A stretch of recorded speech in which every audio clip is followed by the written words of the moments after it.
It began with a quiet suspicion. The kind of moment that makes the hair on the back of your neck stand up, even if you can't yet name why. I have 2 children. My son is 20. My daughter is 19. They are smart, sensitive, and like so many young people, they've been carrying the weight of the last few years in ways no one could have prepared for. The isolation, the uncertainty, the feeling that the world had shifted permanently, and not necessarily for the better. They came to me and said they needed therapy. Not just wanted it, needed it. I didn't hesitate. I found licensed professionals, set up Zoom sessions, and we all made a promise. Their sessions would be private. What they said to their therapists would stay between them and their therapists. I wanted them to have a space where they could breathe without judgment, speak without fear, heal without intrusion. My wife agreed. Or at least, I thought she did.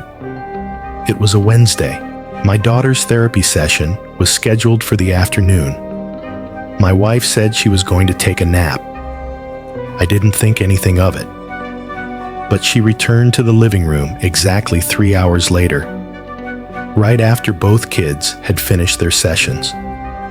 She looked off, like someone who had just overheard something they weren't supposed to hear. Her face was tight, her eyes shadowed. I asked if she was okay. She brushed it off. I let it go. 2 days later, it happened again. My daughter logged into her session. My wife said she was going to lie down.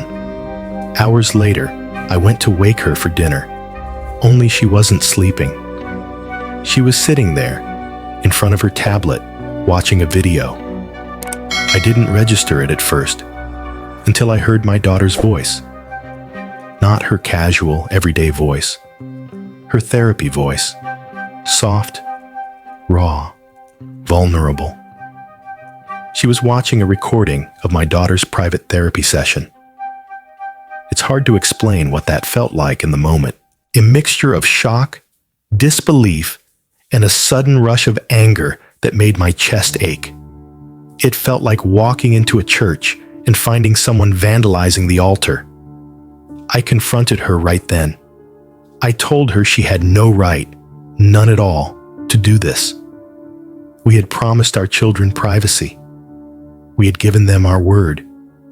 And she had violated it in the worst possible way, sneaking behind their backs, hiding cameras in their space, recording conversations meant only for a trained therapist's ears. She didn't apologize. She didn't even try to justify it in that moment. She just sat there, arms crossed, eyes hard. I told her she would have to tell the kids herself, that it wasn't my job to break this news, that they deserved to hear it from the person who had betrayed them. She did, and I will never forget their faces. My son's eyes went cold in an instant.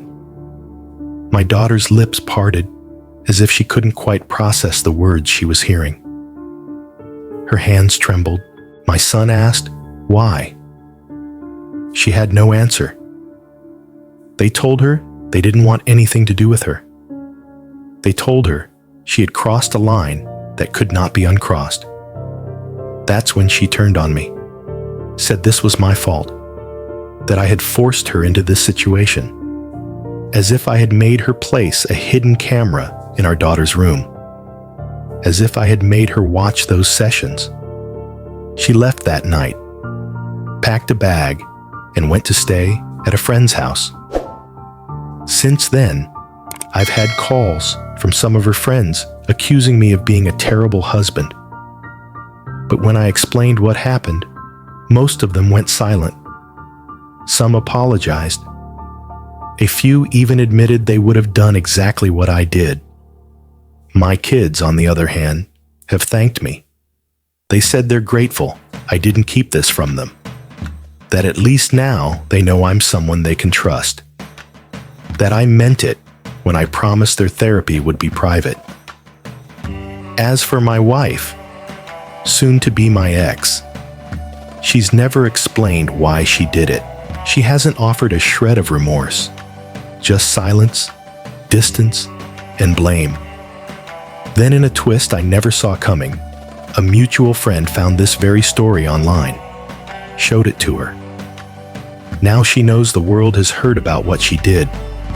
She may already be planning for divorce. I'm not worried. I can afford better lawyers. But more importantly, my conscience is clean.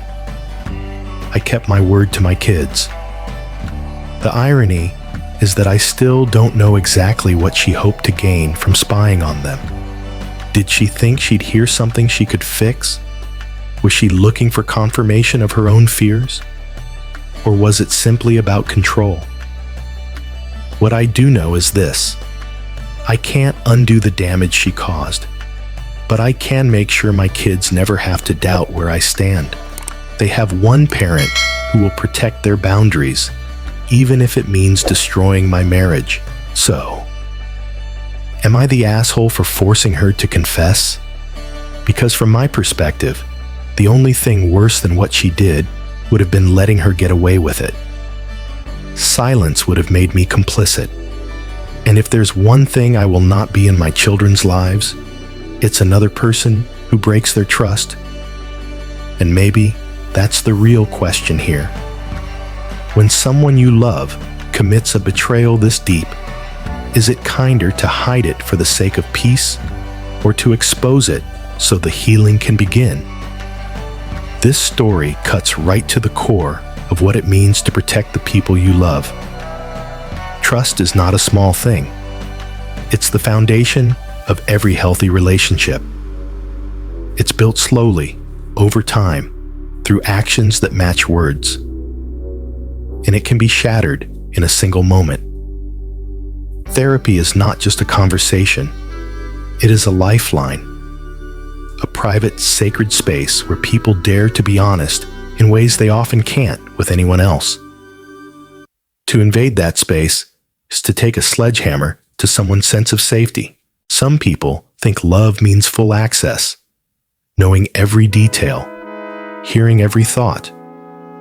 But real love means allowing the other person the privacy to process their pain without your gaze hanging over them. It means trusting them to share when they're ready, not when you demand it. For parents, this can be hard. You want to know. You want to fix. But sometimes, the most powerful thing you can do is step back and let your child work through their battles with the tools you've given them, not the control you keep. So I'll leave you with this. If someone you loved was betrayed in this way, would you tell them? Or would you keep the secret to protect them from the hurt of knowing? Because sometimes, the truth doesn't just set you free. It shows you who's truly on your side. What do you think? Was I right to make her confess?